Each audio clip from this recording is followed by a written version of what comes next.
Welcome everyone to Storycraft Conversations. It's great to be here with you this evening. My name is April Bosshard. I'm a writer and an editor and a teacher, and I'm the creator of deepstorydesign.com. And I'm here with my interviewing partner, Claire Mulligan, who is also an author, an editor, and a teacher, and the creator of the Mulligan Method.ca. And we are so pleased to have with us Marjorie Simmins, a beautiful writer from Nova Scotia who's going to be here with us. Marjorie is an amazing writer, and she's an award-winning journalist and author and a teacher as well. So we're in good company. Let me just share a couple of slides here. So we're here tonight to talk about love, loss, and the modern memoir. That's sort of our topic, but it's probably going to be a little bit more far-ranging. We'll just see what happens as we're here together. Marjorie is a creative nonfiction writer. She's written articles and essays and for numerous publications, and she has also written 5 books. So all in the creative nonfiction area, which adds spice and energy to her memoirs, biographies, and narrative journalism. The newest book is In Search of Puffins, and that's been preceded by Coastal Lives, Year of the Horse, Memoir, Conversations and Craft, and Somebeachsomewhere. In Search of Puffins, it just came out this month, so it's very exciting. I don't know if you've gotten your copy yet, but it's there right behind Marjorie. It's a beautiful book. It's full of details about her wonderful husband, Silver Donald Cameron. He died in June of 2020, just around the COVID lockdown. And this is Marjorie's story of rebuilding her life after that loss. It's an honor it's written in honor of her husband, Silver Donald Cameron, and all who recreate themselves after loss. And this book has an unflinching look at the demands of grief, but it also celebrates friendship, laughter, and creativity, and how all these help to heal tender hearts. So I'm very excited to talk about this particular book.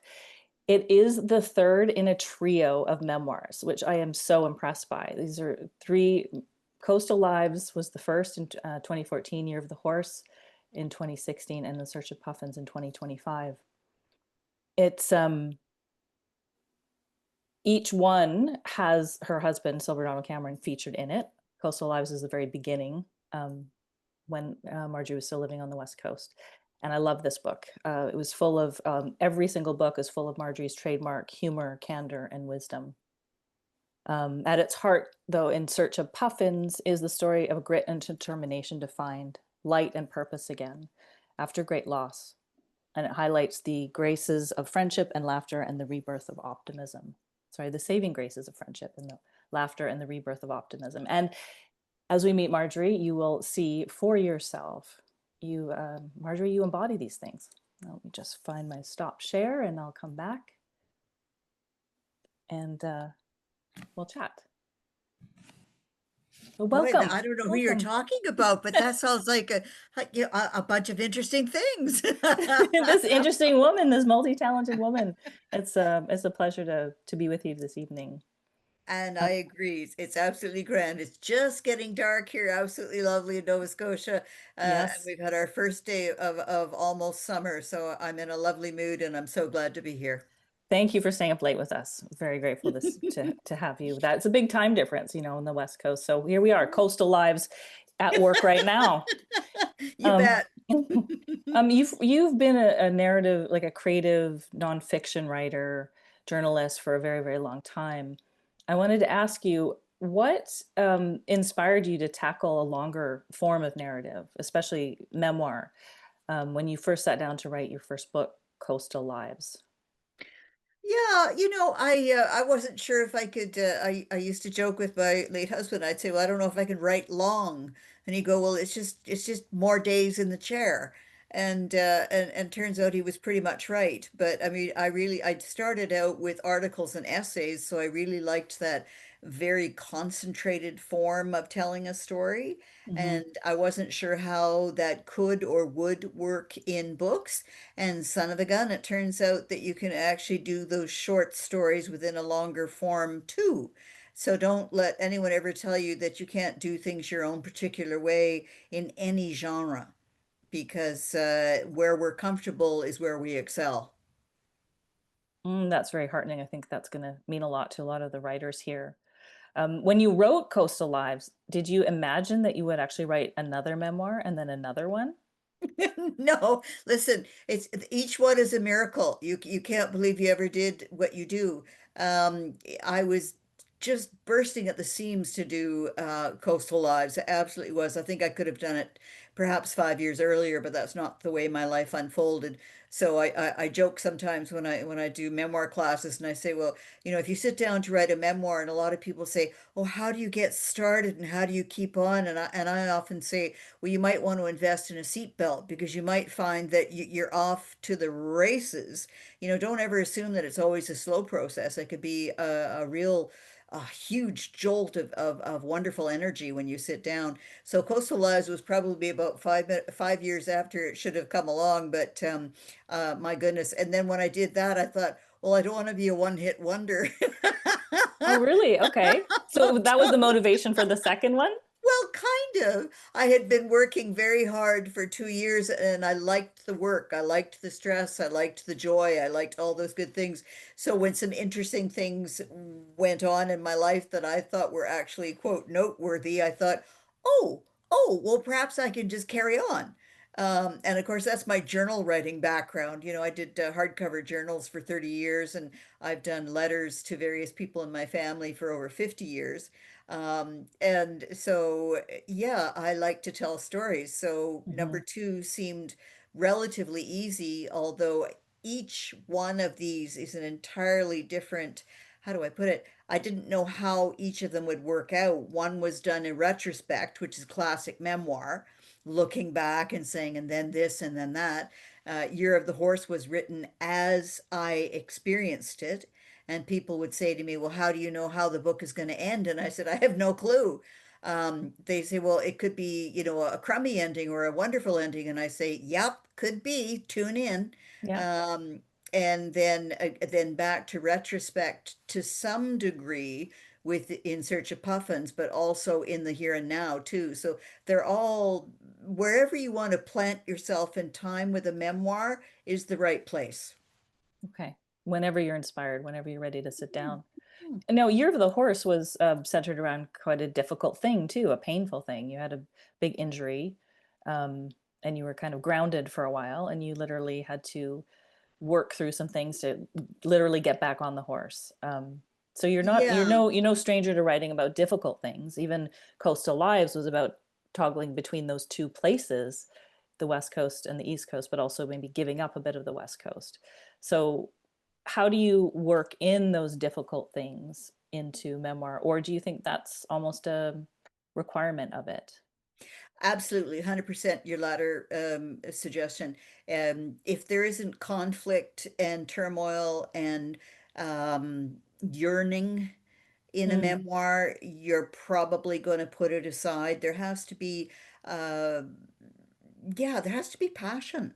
And it's interesting what you just said because Coastal Law starts about the conflict about my loving the East West Coast where I was brought up, and then and learning to love the East Coast, and In Search of Puffins does continue to some degree those hmm. themes, It because I does. guess I find home and where we're planted and how we love it and how we change within those environments. I guess I find that really fascinating.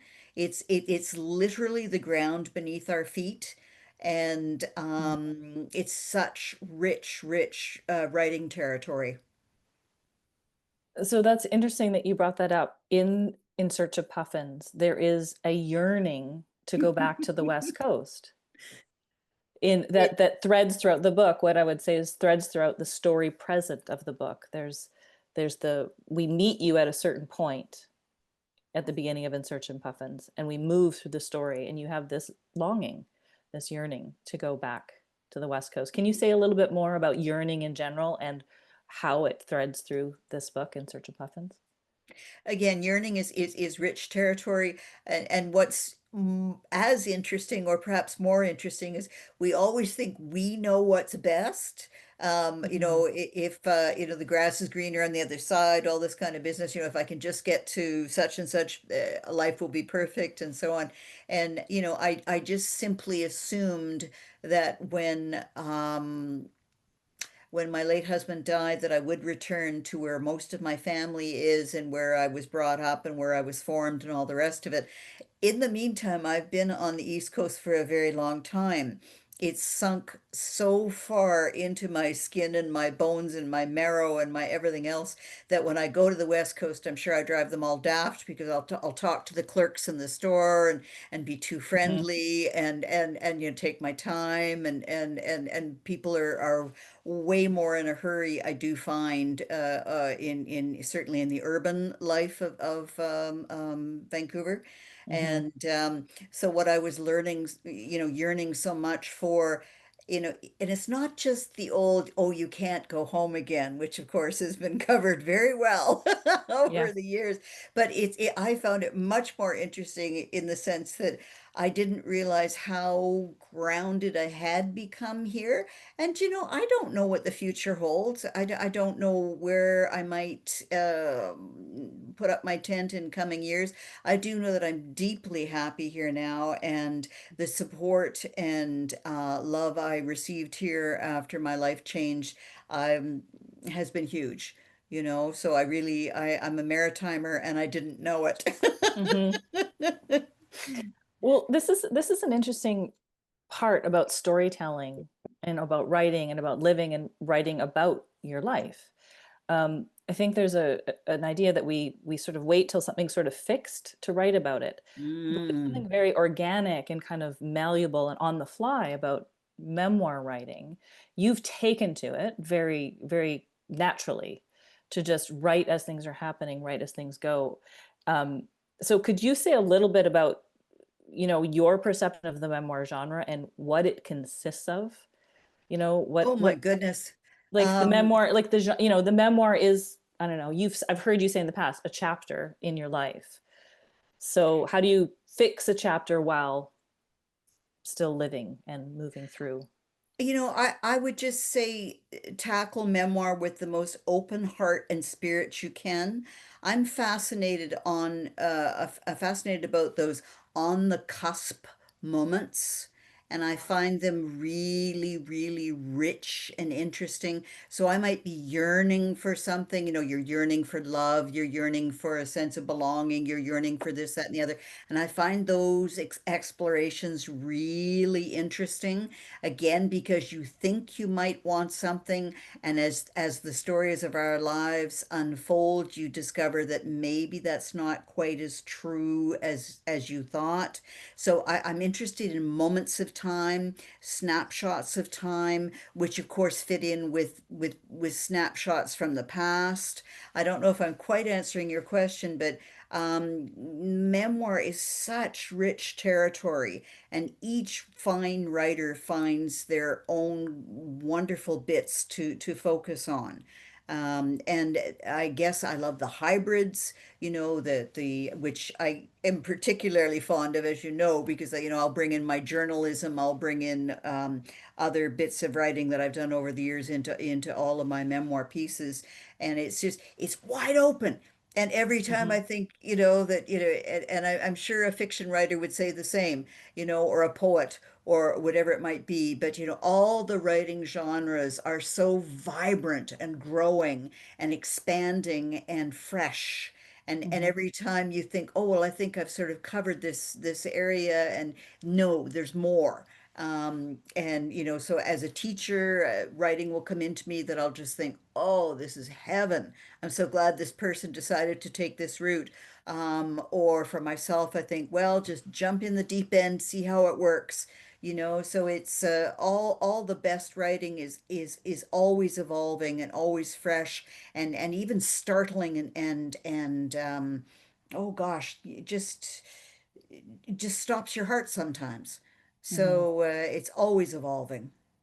So I'm taking away this idea that just, don't be afraid to do it your own way. but then there's a way that it has 100%. to it has to meet the reader as well, and be kind of a satisfying and compelling story. So let's put a few pieces together. So you've got, say, a chapter of your life, a moment on the cusp. There's Hmm. perhaps a yearning that you want something that you go after, but you may not get. In fact, often you don't get that. And that fits story very much. Even a hero going out on a quest often has an aim, has a goal. And on the way to that goal, they learn the things they need to learn in order to get maybe the thing that they were after, or something different, or even something better. Um, Well, the thing that I would often say to people when we gather together to talk about writing, I say we don't like to think of ourselves as characters, but we are. And yeah. if we, the character, do not grow and fall down on our knees and crawl for a bit and get up again and get smacked down again. What is it in fiction? Up the tree, throw the rocks, Yeah. Chase, right. Chase the character up the tree Yeah. and throw rocks Well, at them. it's the same for memoir. And the other thing I would add in here that I think might fit with what you and I are talking about right this moment is I'm always fascinated when people have an area of expertise. And I do whole workshops on this because people never think they're as amazing as they are. Mm. They have whatever it might be, a wedding cake business and think, oh yeah, well, I just make cakes. Oh yeah, the cakes are just extraordinary, I mean, they're thematic, they're spectacularly beautiful and colorful and tasty and all the rest of it, and we don't, until somebody sort of pins us against a wall, we don't think of our specialties as being extraordinary or interesting. So when you bring an area of expertise into a memoir, it's fascinating. I want to follow you. I want to understand how you got that expertise, and it colors your whole life. Your Mhm. understanding of whatever it might be that is your expertise colors your whole life. And so I write about horses because they've been in my life all these years. I write about dogs because they've been in my life all these years. I write about writing. Mhm. What a Mhm. surprise, because it's been in my life all these years. But I always try to find, with maybe younger writers I'm working with or whoever it might be, what are the things that they know and they don't even know that they know it. And I go, this is, and why is it interesting? Because they can talk about it with authority. Mhm. And authority is really a very compelling force. You can trust somebody with a certain amount of authority. They've studied something, they understand something, they continue to be interested in something, they continue to expand their knowledge about that. So authority is a really interesting thing, which matches up with passion, authority and passion. When you bring that into a memoir, it's pretty intoxicating. Can I just ask you a question though, just to, make this a more finer tuned perspective? Uh, I would like to add that there's that authority and passion and a degree of this overused word authenticity, um, as opposed to authority and passion and kind of an evangelical kind of proselytizing nature. Because Oh, we oh, really want to like oh. separate those two Oh, out, right? Yeah, we 100%, 100%. no preaching in the memoirs. No, no preaching. Oh, for heaven's sakes, no. But authority is kind of maybe not the word I want. Just expertise. When you Yeah, have a deep knowledge of something, it will translate into your language, yeah. which will be strong and affective. Um, and no, you were right to catch me on that, April. But yeah, I mean, But just yeah, this knowing. is specificity and the personal. That's what you're saying, that personal authority, the personal specificity, what you love and how, yeah, we don't often, we take it for granted that we love what we love, and we don't necessarily see that it makes part of what makes us unique and Yes. might be the basis of the story we could tell. Well, it's kind of writ large in memoirs, like let's say athletic superstars or Yeah. music or you name what you want. We like to read those sorts of memoirs because we think, well, how did they do it? And it's even better if it's under, very difficult circumstances. They weren't Yeah. to the manor born and this kind of thing. We love those sorts of stories, but it's the average person that, and I really put that in quotes because I think we're also special. But really bringing to the table your loves and your knowledge is a very, it's a wonderful thing to share. Mhm. Well, you are a very skilled writer. And so your way of bringing sort of ordinary moments or moments that many people experience to the page with that degree of specificity and honesty and detail, you know, there's a lot of detail. You you write in a storytelling style, you write in scenes, you use dialogue, you have that very specific detail as well as your own generous spirit on the page. And that I think takes some years of honing certain skills. Um, and you find a nice balance between what your inner life is like and what's going on in the outer world, which I think is a kind of a help is important to keep in mind for writing for any story. Actually, it could be a novel, but it could be a memoir. So going back to what you were saying about thinking about yourself as a character, I wanted to ask you that. Do you think about yourself as a character? And when you come to writing the scenes and the dialogue, the details, are you remembering those like moments in time as if you're watching yourself again or feeling it from the inside? Like, can you just walk us through a little bit of how you would approach a scene of a memory that you would choose to include? These are great questions, and I'm trying to, keep up to Sorry, I piled them up a bit, didn't I? that's Well, okay. I'm trying to take us into that storytelling place that you have and your skill set for bringing that to life. Because I'm always utterly compelled, utterly captivated when I'm reading your work. It Well, seems thank so you. simple, but I know it's not. Like I just fall into it, and I'm carried along by the imagery and the action, and the dialogue. And so I'm curious Well, about what that's like for you on the inside. thank you so much for the lovely nods, and I'm just parsing it out. I do have a background in theater, and Oh, I for years and years I read a lot of plays, and for years and years I went to a lot of plays. I love to be totally wrapped up in whatever I'm, like bombs going off behind me. I don't care, and I'm watching Romeo and Juliet and all is well in the world, except when it isn't. And so I think, as a character in my books, I want it to be really, like a theater, like a stage play. Like I want you to watch me or anyone else in that scene, with all your heart and listening, and I try to bring in the dialogue, and I try to bring in the sound sights and the sound. It really is the best theater I can do on page without okay. it being a play. And I've never ever said that before, but so thank you so much for that question, because I had to sort of think about that.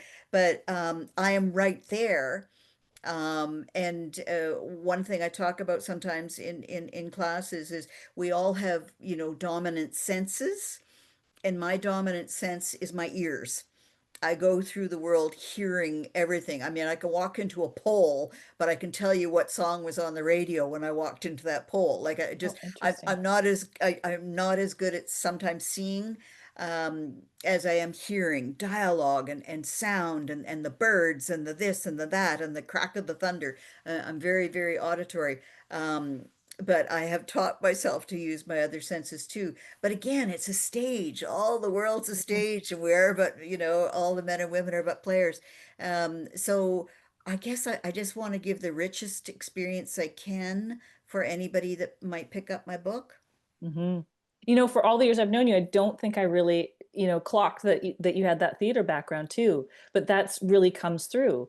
And even what you say about the senses, that even if we have one sense that's really strong, that can be the Mm, doorway into the other ones, and to use them to write those exactly, scenes. But exactly. I'm always telling writers, if you can, take an acting class, get because when we embody the characters, it helps us to create them. It helps us to see ourselves as one if it's a memoir. So thank you for sharing that. I think it's a Well, good basically, insight. back at good old UBC, I came within a sneeze of doing my Hmm. major in theater, and I just couldn't I got good marks in theater, but I got better marks with English. Hmm. So the writing won out. Hmm. But I was so grateful. I mean, a lot of my lit classes were drama lit, so Yeah. early British literature and Canadian literature, which just blew my world. open, Canadian theater, I was just like, oh Mm, my God, Michel Tremblay and just, it was just a world I threw myself into. I absolutely adored Canadian theater. And then British theater and on and, well, then of course American, the Gothic South, where mhm. I dove in and I don't think I ever dove out. Um, Absolutely adored all that. So yeah, bless you for sort of bringing up that point, because I just, writers sort of scoop together all the things that they've loved over the years, and they don't even Mm. know that they have them kind of close to their hearts when they sit down to write, but it's all there. Um, and yeah, I like those moments. I like those, yeah, just all the lovely theater touches. Yeah, yeah, it's an opportunity to sort of show on the page. I'm actually wondering, I have so many questions and I'll want to go on for hours and we won't be able to, but I wondered if maybe now's a good time for a reading. We talked about doing Oh, two breaks. I just, rather than leaving it right till the end, what if we brought it in just a little bit? Maybe you had mentioned that you had something that would be good to share, and I think it'd be nice if people sort of heard what we're talking about a little bit. It might not sure. be, yeah, would you? I would love it. Now, remind me, did we want to do a wee bit and stop and carry on, or did we want? Yeah, Okay, yeah, okay. All right. Um, I don't want to jump the gun, but you and I had talked at one point about how the two first chapters came together. Should I yeah. leave that till No, later? please tell us a little bit about this. Is from Oh, In Search of okay. Puffins, but you're reading from the second chapter. And if it doesn't need a preamble, feel free to jump right in if you want to set some Okay, context. I think I'll do half of what we're talking about here. I'll briefly, the first two chapters and were started life as standalone pieces, because I couldn't That's bring right. myself to do an entire book, because it was just the idea was just too stressful. I couldn't manage the idea. Um, Grieving is a very fatiguing bit of business, as well as all the other things. Yeah. And so, the idea of a book when you were in the process of grief was quite beyond me. But I think I did what a writer might do. I went, well, I can't do this, so I'll do that. And so Hmm. I wrote one piece, and then I wrote a second piece, and I went, and months later, after I had polished and worked and sort of fallen in love and fallen out of love and with these two pieces, I went, oh, I see, that's chapter one and two. And somehow Yeah. that was so bolstering. I went, despite all odds, I somehow Yeah. started a book. It was like my brain went, "Oh, don't worry, we know how to do this. Just get out of our way," Right. and that's what kind of happened. So if I may, I'm going to read chapter two, and I'll Mm. come to um, I'll do a short bit to start and a longer bit to finish. Um, and chapter two is called Denial. Chapter one is Loss, and chapter two is Denial. And those are among the two larger features of loss. So I'll take another sip of water Please. Thank you. and start on chapter two, Denial, in Search of Puffins. When you come home, you will see the candles set on the window ledges in the front porch, pinpoints of light to guide your steps to the door. An eddy of dogs will churn around your knees, and two arms will reach out to touch your travel-weary frame. The kitchen behind us will be fragrant with the onion and meat-rich smells of a simmering supper. We will eat, but not right away. Space the pleasures, my father would say, a wisdom I have always tried to live by. You will shed your coat, find your slippers. We will sit by the orange and gold fire in the living room, also filled with candles. The dogs will settle in their beds, eyes flickering to whoever is speaking. The room will be warm, the laughter frequent, as the sharp bits of missing you begin to smooth over. The first home we lived in was surrounded by Douglas firs that swayed low when northwesterlies of the west coast settled in. No matter how much time went by, I could never viscerally understand the predominant winds of the east coast, the soft southwesterlies, and the damaging nor'easters, as well as I did the winds of my younger years in BC. In the west, the nor'westerlies are fresh and punchy. The skies a bedazzled blue with cumulus clouds tipping across them.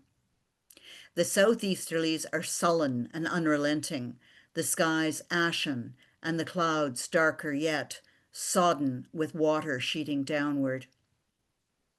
In that dark log house in Gibsons, BC, lightened by new romantic hope, we wrote for hire and by habit of a lifetime. In the evenings by the wood stove, we shared our personal stories. At some point each day, we walked Leo, the whippet, over rocky beaches and hiked deep into the woods, coming at last to the Skookumchuck Narrows. Around us, the scents offered themselves as coastal and complex, forest, earth, and ocean joined in ancient union. At home again, we made love as though the front door was ajar, one of us set to leave on the morrow. For you, even more than me then, tomorrows were not to be trusted. Only a scant year prior you had lost a beloved, someone whose death you wore like an iron weight around your neck. Yet despite a gray pallor and shaking hands, you had reached out strongly for me. I, 37, battered, self-destructive, needed more to believe in love even than to love. That feeling was building in short, hot bursts, as though I turned my face to one of those playful nor'westerly skies, the sun pulsing in and out behind the clouds. I held out my hand in return, certain I would love you fully, and could, of course, repatriate your love to the West. Why not? Like me, you'd been raised there. The love did indeed come. The permanent move did not. Instead, we compromised and made a life together in different homes. We lived in a sea captain's home on the shores of the Atlantic, and in a townhouse in a fishing village on the banks of the Fraser River. For 3 winters, we lived on American turf, but as always, close to the ocean. Our rental house was a minute's walk from the tidal flats of Boundary Bay, which ebbed and flowed on grand scale into the Pacific Ocean. In the tidal pools or at the water's edge, great blue herons stood motionless. Then their yellow beaks flashed down, seemingly at their own reflections, only to rise again with a small flounder entrapped. You knew how much I loved herons, seeing them as good luck talismans. You found the area's best kept secret, a huge heronry tucked in the far northwestern corner of Point Roberts. It was spring. A sign at the trailhead said, "No trespassing." We apologized for our entry with silence and soft steps. The ground was slick with last year's leaves and fresh rain, along with thick vein-like tree roots and sharp rocks, both humping up from the black earth. I watched my feet, not wanting to stumble. "Look up," you said. "This is what we came for." In the clearing, far up in the sky, the peaks of the cottonwoods and the alders grew dozens of massive, spiky nests made of twigs and moss. In these, young herons raised their thin necks and opened their mouths for food. Adult herons sky glided to the young ones, their immense wingspans contracting as they landed, claws extended.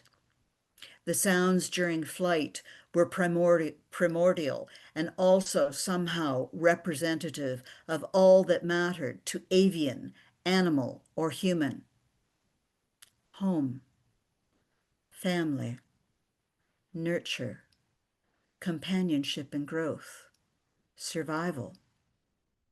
We watched the birds come and go from their colony until our hands and feet were nearly numb from the gathering mist and damp cold. Home now, I whispered. Yes. We sat as close as we could to the fire in the rock fireplace that evening, knees touching. The dog lay beside us, eyes shut, his tan and white side slowly rising and falling. Unthinking, we matched our breathing to his, or perhaps it was the other way around.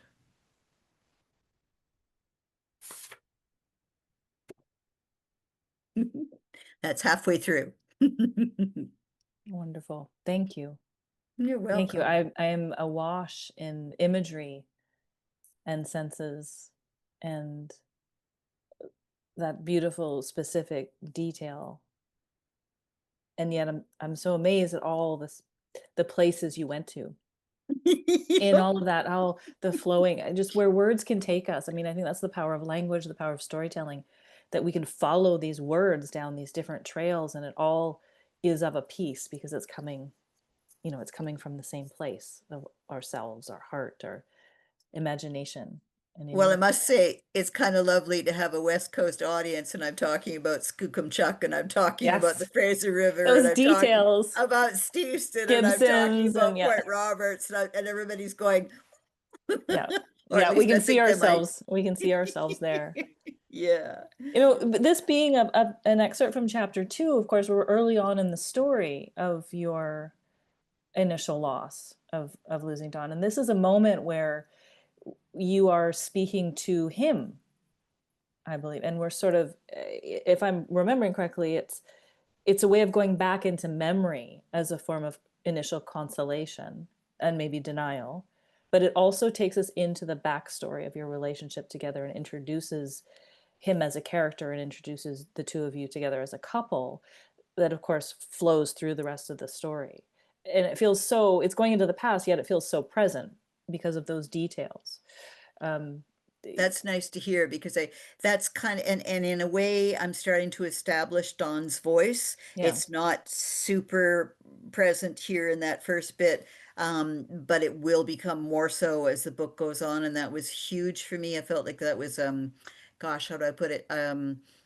Just something I wanted to do as well as I could, as authentically as I could.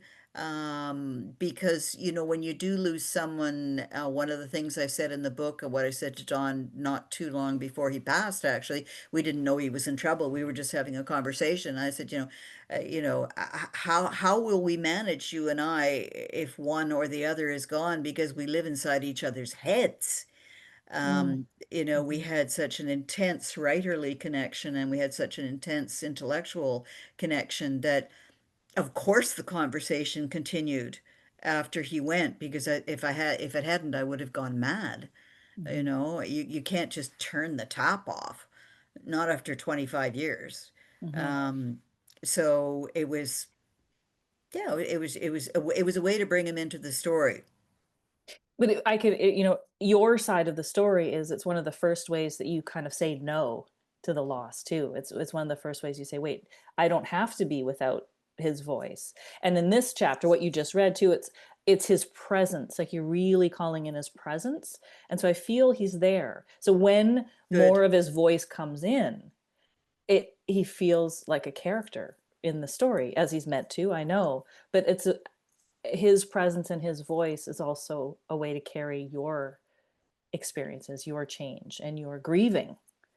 And so there's this lovely dance of sort of holding on and letting go, holding on and letting go that comes through the writing and the choice of the memories and the choice of the scenes that you include. Um, That, thank you for that, April. That what you just said about hanging on and letting go, because that's a little bit that dance of grief, which so many of us go through. That's kind of a perfect way to phrase it. because close, far, close, far, close, middle, far. We're kind of extricating ourselves in so many ways, physically, spiritually, psychically, and the only thing when we're in deep trouble that feels good is to go back. Yeah. Lean as hard as you can into that sound of the voice, into that warmth of the hand, into that, sparkle in the eye, whatever it might be. But it was very, very important to me. This sounds maybe a little funny, but it was important to me as an artist to have Don's voice be authentic, and Hmm. as important, yes, as his wife, but as an artist, I wanted that voice. I wanted anyone to pick up that book and go, "Oh, that's Silver Donald." That's that, so like it was like kind of a sacred task that I had to pull off properly, you know. Well, and a big ask. I mean, that's a lot of pressure in a way because he is a character, he is a personality who's Mhm. well known that people are going to, your audience is going to pick it up and many of them are going to know whether you got that right or not. That would terrify me. I mean, that seems like a lot of pressure. And so well done.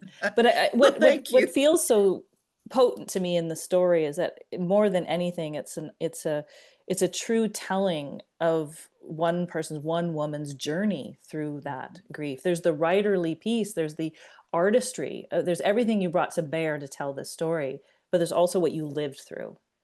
There's also what you were doing. There was also the moving forward and being kind of pulled along by life and what you wanted and what you had to do and what you didn't want to do, and then being pulled back in and reliving the memories as a way of healing and grieving as I well. think that I think the falling back was my way of breathing, because everything was pulling me forward at such a wretched rate. I Yes. mean, yes, I did my own decisions to, move and that sort of thing. But at the same time, all you want is peace. All you want is just to sit there with your memories and your warmth. And grief doesn't really allow that to happen most often. It most often pulls you forward at a pretty alarming rate. So that the breathing part is when you can actually, remember their voice, remember what they said. But, one of the bits in the book that I was pleased with is when I allowed Don to get mad at me. Hmm. And that felt And very you Donish. get mad back too at times. Just like a real relationship. Yes. Yeah. Absolutely, Yeah. right?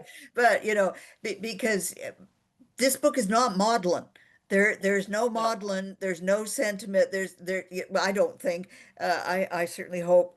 I try to be as real as I can. And Mm. obviously in chapter one, the kind of realness that I was talking about, which so many people suffer from with early loss, thinking they simply can't go on. Yeah. And but no, I know I got at a certain point in the book, and I thought, this is sounding not Donish. This is sounding like he was not a sentimental man.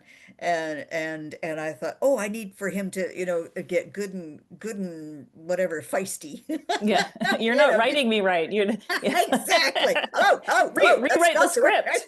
script. Rewrite I sort of pictured showing him the work and going, "Oh, no, no, I would never say that, never." So and I'm making this sound a little bit more kind of athletic a process. Whoopsie, did I lose you, Lovey? Nope, we're Okay, here. okay, there we are. Where'd we go? Probably Hold just behind something. We can on. see you. Okay, let me try again here. I'll try. Find your Zoom icon. Find my Zoom icon. Okay, there it is, and there I am. Sorry, my love. I uh That's okay. I You're touched you with there. my hand. Yeah. I'm not to be trusted with technology. It's that passion. It's that passion coming forward. Oh my God. People used to say, "Are you sure you're not Italian? You don't look very Irish." And I thought, "Yeah, I'm Irish." Anyway, but So let yeah, me oh, go ahead, dear. I just want to ask you a question about the care. It was a real there's real purpose to you writing this memoir and including Silver Donald in the memoir. But you do such a good job of creating a character, and that was what one of your points. But people often, when they're writing a memoir, they're thinking about their own experiences and themselves. And when it comes to writing scenes, we want to bring in other characters, right? And you do this with Silver Donald, but you do this with many other characters, Muriel and Wendy, and there's other people that come in. Um, you cast them almost as characters. They're real people, of course. How did you choose who to include and who not to include, and how important is that in a memoir? Oh gosh. I just led with my heart. Muriel gave me so much. I mean, I can barely speak about her without not wanting to just bawl my eyes out. In fact, I was spending time with a special new friend the other day, and we'd had a grand day. We'd been in the garden, we've been doing this and that, and I turned to him and I said, "This is as much fun as being with Muriel." And then I burst into tears Mm, because my heart is just so full of gratitude for all that incredibly capable, kind, lovely, funny woman gave to me. And I just spent a weekend with her last week because I was up in Cape Breton doing a book launch there. But yeah, I mean, it sounds maybe a little sentimental to say lead with your heart, but the heart does have its own voice. And when mm, we are speaking about people we truly love and admire and have just so much admiration for, um, it's a true voice. And mm. you have to be careful what you say. I mean, I like to think that I say a lot with a little. I certainly try to do that, and I give Muriel the voice that she has. I give Wendy the voice that she really has in real life. I try so hard. Again, this is Marjorie and her auditory. Oh, Um, yes, yes. Right. Yeah. Okay. Like I'm so conscious of sound, of dialogue, of what people say without saying. I mean, that's huge for me. So I like to think I got those characters very correct. Of course, Muriel was disgusted. She was, "Oh my God, too much about me. Oh my God, too much about me." Because that's her, right? She is a great character, though. Yeah, I she's, yeah, know, I yeah. know. I mean, this is like, I was saying to someone just recently, of course, writers, we like to think they're really quite decent, lovely people, and they're not. They're shameless, and they just, borrow here and they borrow there, and they go, "Oh, that's pretty and that's significant, and I'm going to use that." And lots of laughs about this with myself and friends, by the way. I just, we are shameless. We just pinch where we Mm, where we see. And Muriel is the best character ever in the world. I mean, hmm, she just is. And that's true in life. hmm. And nothing I put in there was over the top. Nothing. Okay. It seems like it could be, but no, she's a real life gal who's just that wonderful, and so is Wendy. So yeah, that's like trying to pull in the universal, trying to say, this isn't Marjorie going through the world in her, experience of grief in a little trough and nobody around her. This is all this glorious humankind around her who she's been so lucky to have play large roles in her life. And secondarily, they're great characters. Yeah. Some people are afraid to write about certain people, and that they might want to write about certain characters or they might not. They want to leave them out. So I know memoir writers, you must come across this with some of your students too. Like, what if I can't say this about somebody or I don't want to? And your Yeah, yeah, does that well, that's a huge subject. You and I could talk about yeah. that for a year, as you know, and I'm sure you've covered some of that territory many times in your workshops. But again, I write from the heart and in a real way. I don't make anything saccharine. Yeah. That's not my wish. But if you write with sort of evil intent, it's not going to work. If you write with revenge in mind, it's not going to work. If you write to settle scores, it's not going to work. So just keep it pure, you know. Hmm. And pure is often the greatest beauty anyway. Yeah, pure to your own experience, your own perspective, your Mhm, truth, your emotional mhm, truth is what I like to, Yes, remind yes. people to hold on to. Um, Mhm. just to say that you don't write in a saccharine way or a sentimental way, and you stay very close to your own experiences, both actively moving through the world and inwardly as well, moving through memory and your own grief experience and your feelings. Um, you do I made a note here that you don't, preach, opine, or proselytize, at all. It's just true story. It's real story flowing there. And yet we also expect when we enter a memoir to be sort of embraced by a writer's beliefs and philosophies. So it's a fine balance about how you sort of speak to the universal or embody it and have seen. So I wanted to just share a tiny um, paragraph that I pulled. I highlighted some things in the book, and this is a paragraph where I think you skillfully touch on something larger without making it too preachy. Um, I still wish I'd been granted more time with Dawn, but if there is a God, then surely our prayers aren't arbitrarily accepted or rejected on some peculiar merit basis, or how fast we can actually come up with them. I think they help us breathe. I think they help us breathe, connect us to our mortality, and help us live well now, and possibly ease the pain and disorientation of the dying. That's from chapter 12, Inch by Inch. And it's just one of those moments where I felt like you were saying something that might come through in a spiritual book or a self-help book, but you were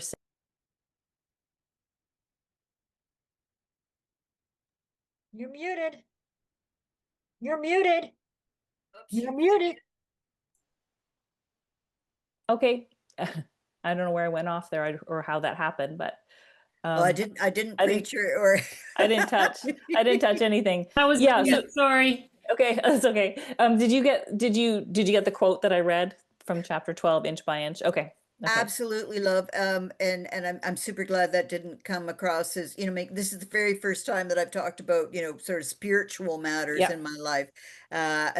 Spiritual matters have been a large part of my life. I have not really written about it a lot, so it was fun to Yeah. explore those bits, and yeah, I never want to suggest one way is better than another. I always say, this book is not a how-to. It is so not No, but a it's like it was just how-to. nestled. It was just nestled in the story. It was nestled in your experience. And so I find in my own experience that those moments, those insights, when they come really settled in to an actual scene and with a character, then they mean so much more. Like I don't want to be told something like that, but to be in the scene and the story alongside with you and have you come to that realization, and I'm kind of just hanging on your coattails.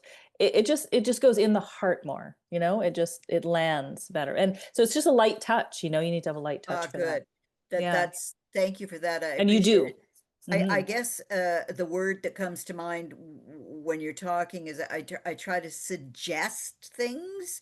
This has worked well for me. This is I don't even want to say it that way. Um, I do want to say that I found that I leaned into all the things I had always leaned into when I was in this time of terrible distress. Um, Horses became important again, really important. Hmm. Dogs are always important. Friends were important. Laughter was important.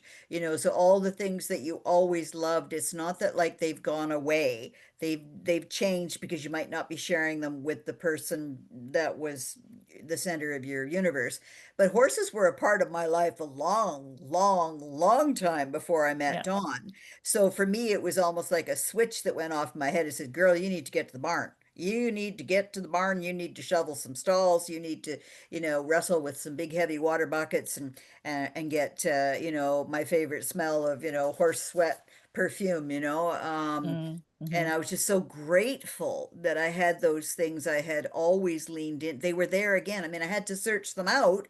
It wasn't, Yeah. that easy. I had to find them again. But I don't know how people manage in times of great, great stress in their lives if they don't lean into, and it could be quilting, it could be, I don't care what it is, some Hmm. sort of artistry, some sort of physical activity, whatever it is that we find that's special throughout our years.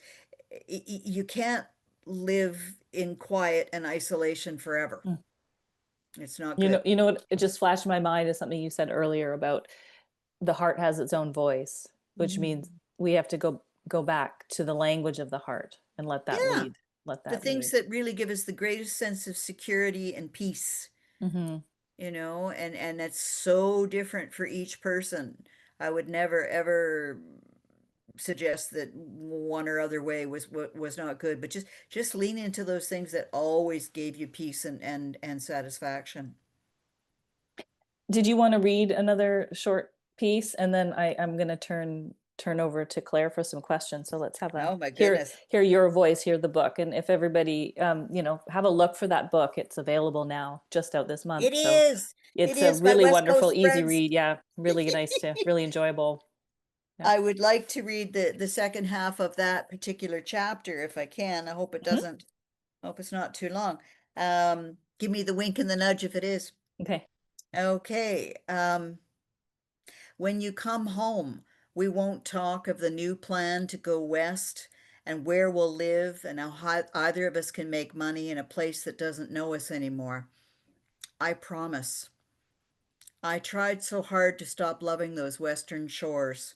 Sometimes it wasn't hard. The place of my raising became a city for offshore millionaires and locals who had inherited from previous generations. I felt sick at heart for the young ones who wouldn't ever be able to own a home or even dream of it over a lifetime.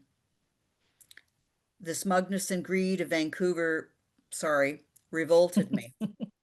In time, I even stopped missing cherry blossoms in the spring, forgot I had, like every other Vancouver formed person, an actual favorite tree in a city of thousands.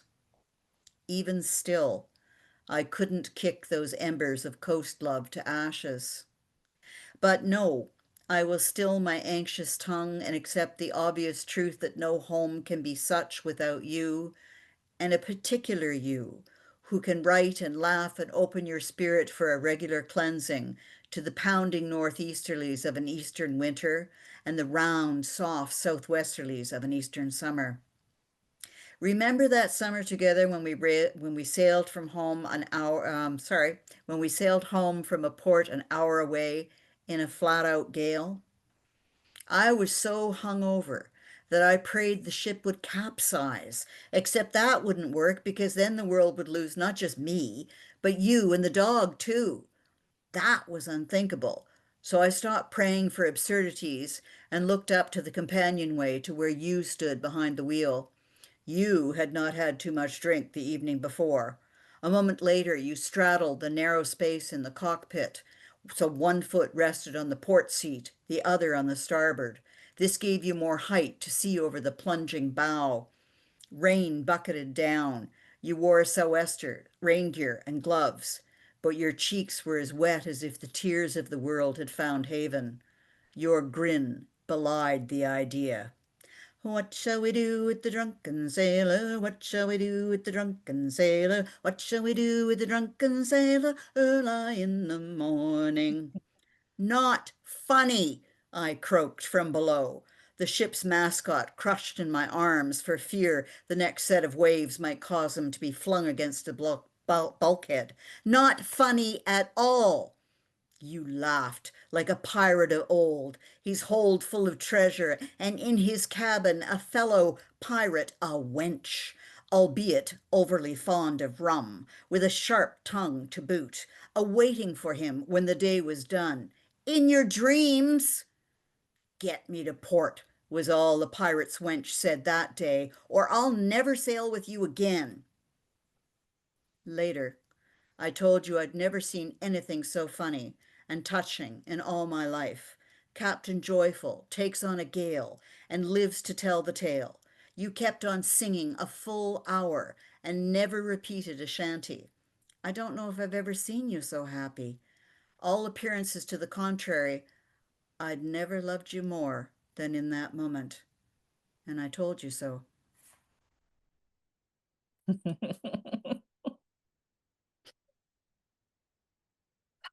That, I hear these things. I hear the sounds of the voice.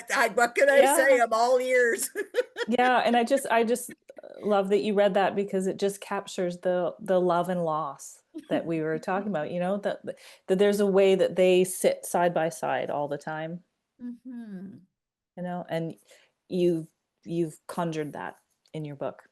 You know, you've conjured that, I think, for others, and that's why I think it's such an important book, and such an Thank you. entertaining book too, but it's such an important book for anybody going through that kind of experience. And even for, you know, I haven't yet, but it already means something to me. So yeah, you really, it's, you say it's not a how-to book, and I don't think it is at all, but it's a how I lived through it book that is just told from the heart.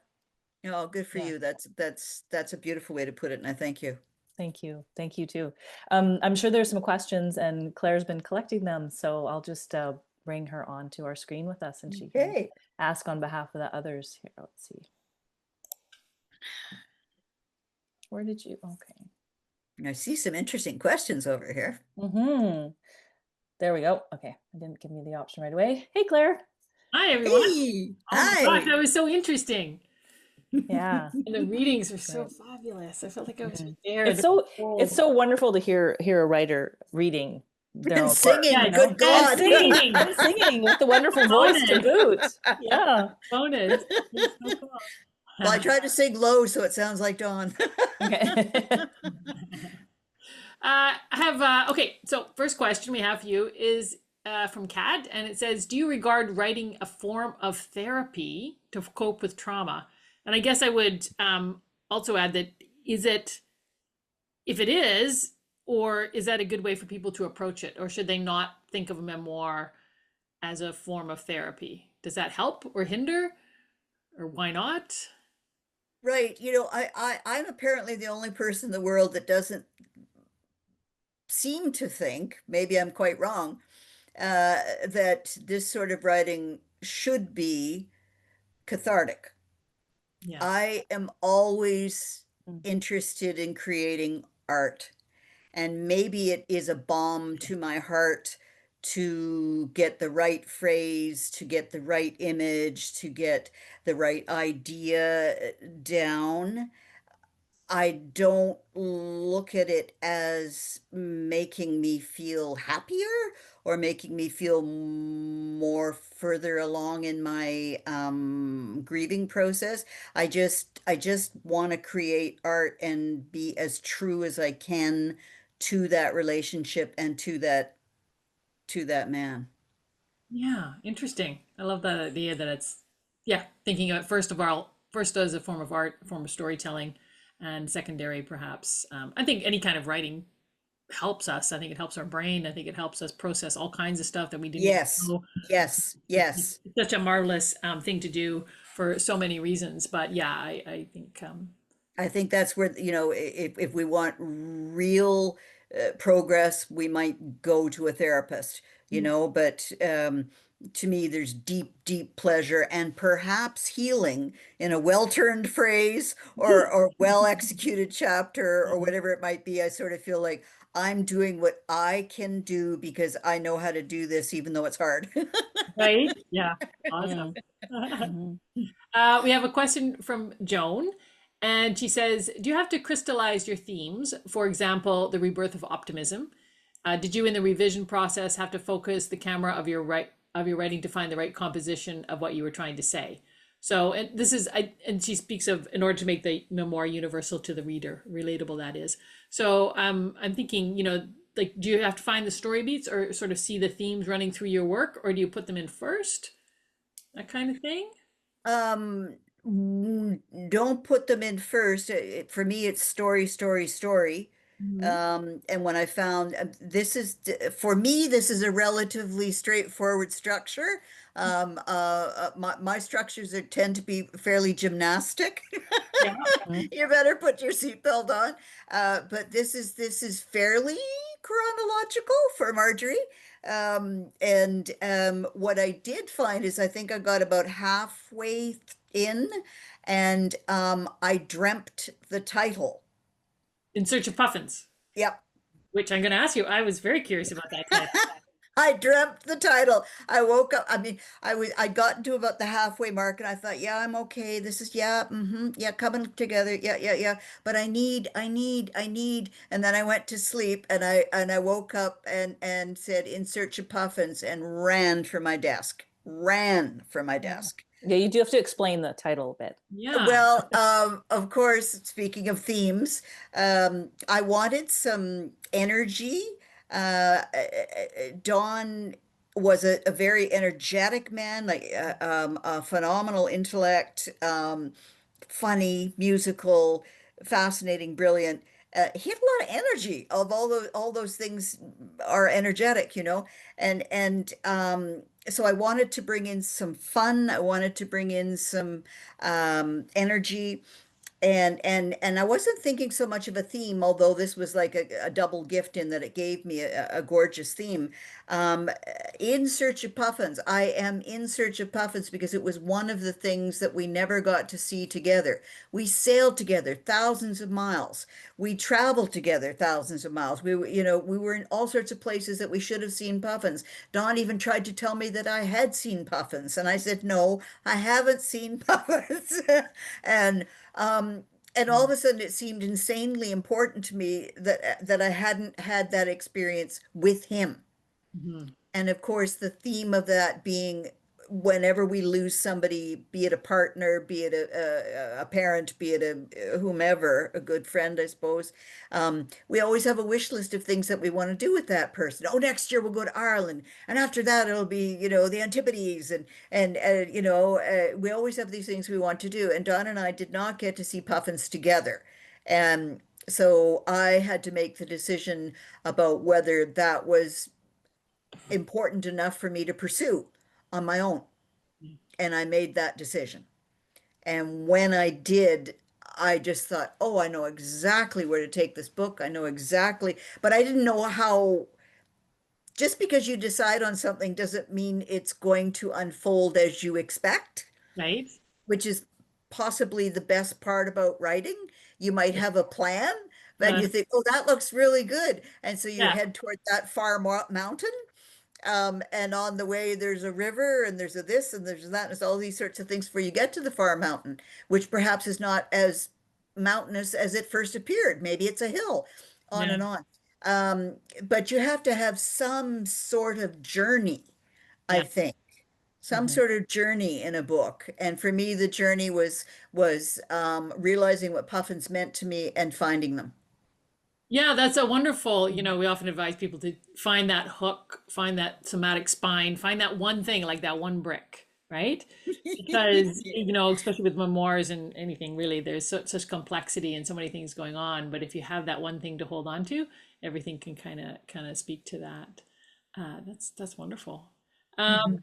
I have another question from Kat. How do you bring in the pain without feeling too exposed? I think for a lot of people writing their memoirs, is this you're putting yourself out there. Do you feel like it's you that they're reading about, or do you feel an alternate you, the character you?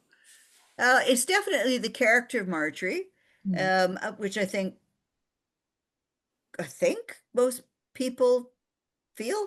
Um, you know, a long time ago, there was certain work that brought me to prominence that was pretty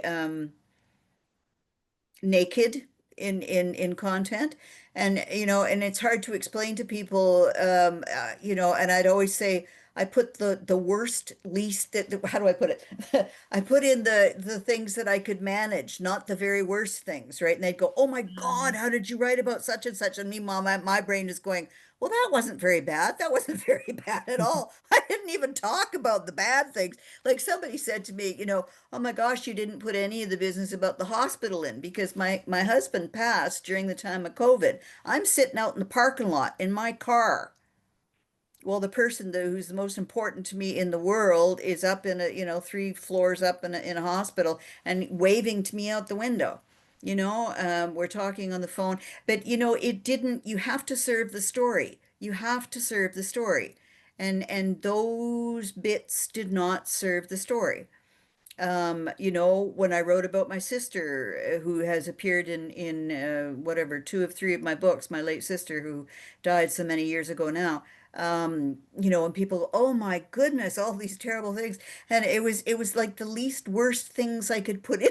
Mhm. So, so do I feel exposed? No, not particularly, because I kept the really bad things back. There was that one scene where you really share a bit. You really expose some things that, on the floor of the boat shed, there's a real dark moment. I won't go into it because you want to read it, but I mean, that is pain. That is exposed pain right there. Anything you want to say about that kind Yes, of? no, April, thank you so much for bringing that down to earth again. Um, I was not going to insult any reader who's been through major grief and say it wasn't that bad. It was that Yeah. bad. And I'm super glad that that ended up being chapter one. And again, that was just kind of good luck and good fortune that it ended up being chapter one. I really appreciate that, April. It I guess I felt I exposed resiliency as much as I exposed pain and distress. Is one way of looking at it. Like, yeah, here's Marjorie down on her hands and knees, but here she is, laughing beyond control some many chapters later. So maybe I would feel more uncomfortable writing about being exposed if I stayed down, Mm. but I didn't. Yeah, that's a good. Mhm. I have one question on my own. Like, I see the rise of AI, and it, like most of us, I'm feeling quite torn about it and distressed that they're mining people's experiences and things like that and writing talent. Uh, I guess memoir seems to be a great last bastion of somewhere where I don't think, I mean, I suppose it could, but really, you have to have a personal experience to be able to write about it.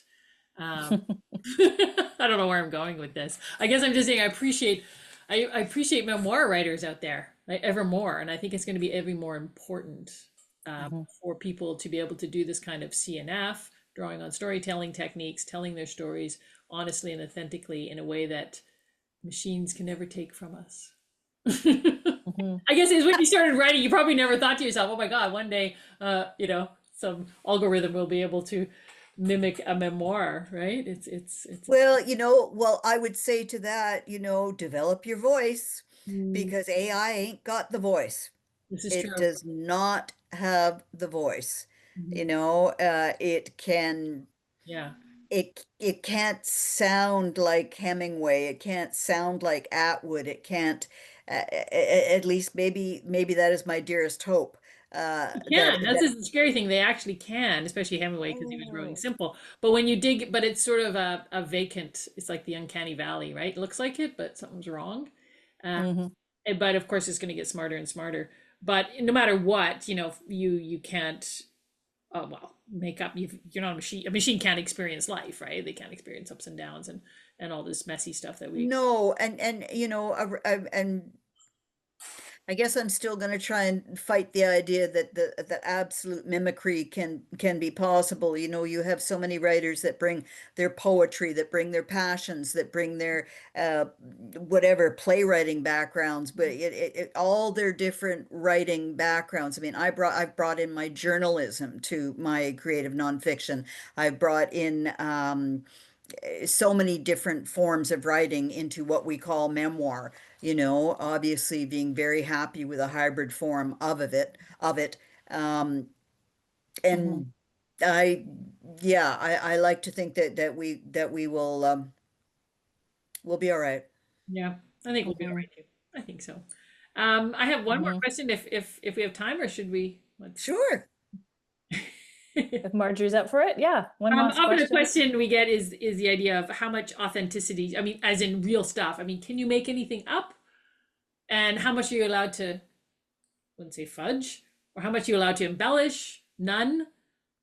Would it be some, none, or sometimes?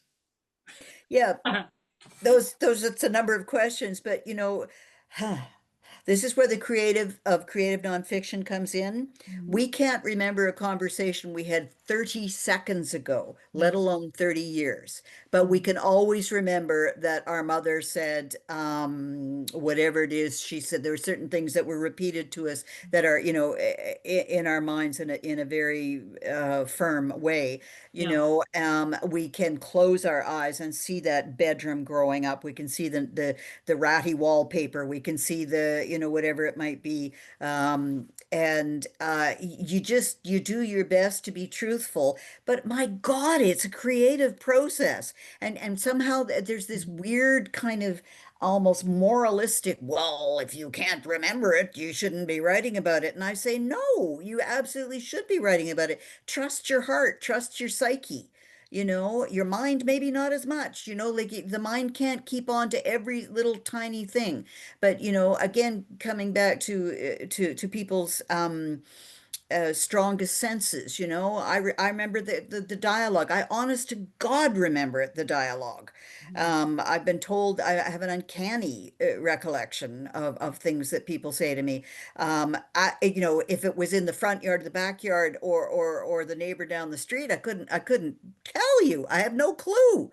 But maybe one of my other siblings could that add that in. But listen, you write with integrity, you write with your heart, you write with your soul. Like this business of being hung up on, oh well, how much is true and how much is this? Just flush that down the toilet. Like honest to heavens, just don't. Create art. Create Mhm. something that matters. Create something from your heart. Create the truest thing you can in any written work. But by Jesus, nobody can go back 50 years and say it was left not right, it was blue not green, it Mhm. was yesterday not tomorrow. Nobody can do that. Trust yourself, do your best. Mhm. Mhm. Good advice. I love the idea of the story as art. I think that's a Yeah, good one. it's art. Yeah, it's all art, and trust that. Create art with integrity. I love the fierceness, the passion, Marjorie. Thank you. Thank you for sharing all of that with us. It's been such a pleasure to be with you and talk about your story. And there was so many questions I didn't get to, but maybe we'll have another round, another interview, another time. Um, Well, April but and Claire, I've had a wonderful time, and all you lovely folks especially the darling woman who said she liked the singing. Oh yeah, my God, God bless her forever. yeah, Uh, yes, there you go.